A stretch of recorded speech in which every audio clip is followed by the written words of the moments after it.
Meanwhile, the mass shooting which took place in Norway's capital, Oslo, at least 2 people are said to have been killed and 20 others have been injured. And this has now been declared as an act of terror by the Norwegian Prime Minister Jonas Gahr. The shooting took place in front of a gay bar at the annual Pride Parade.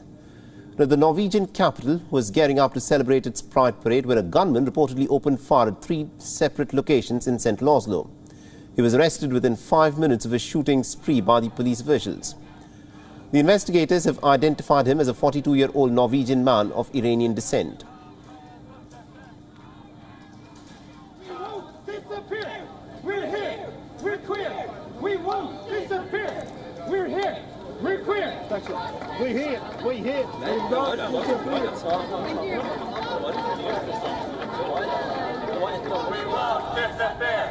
Following the deadly mass shooting in the capital, the Norwegian Prime Minister Jonas Gahr held a press conference and expressed his anger towards this act of reckless violence.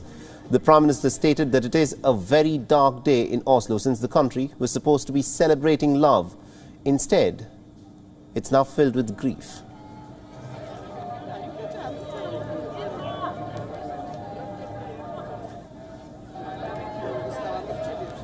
Very dark day in sunny Oslo because we had expected a lively and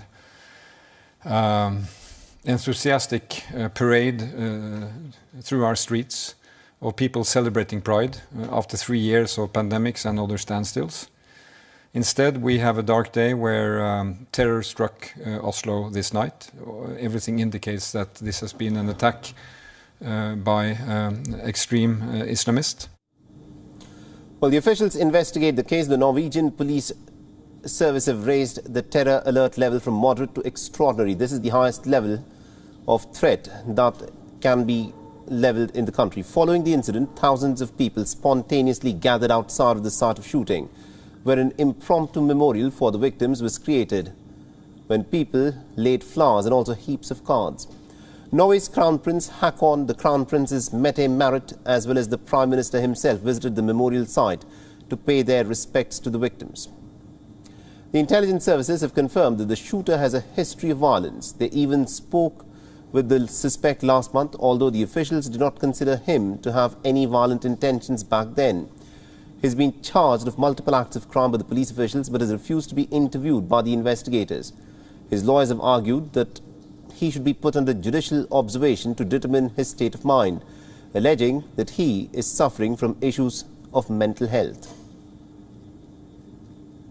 Når det gjelder siktelsen, for å begynne med den, så han siktet for drap, drapsforsøk og terrorhandlinger.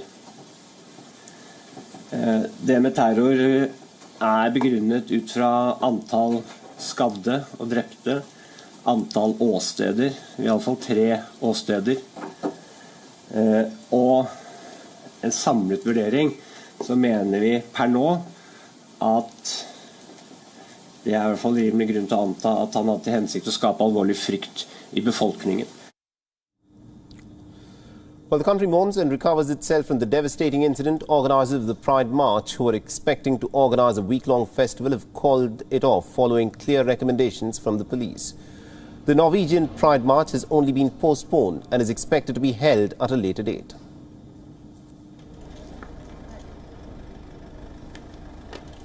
WION is now available in your country. Download the app now and get all the news on the move.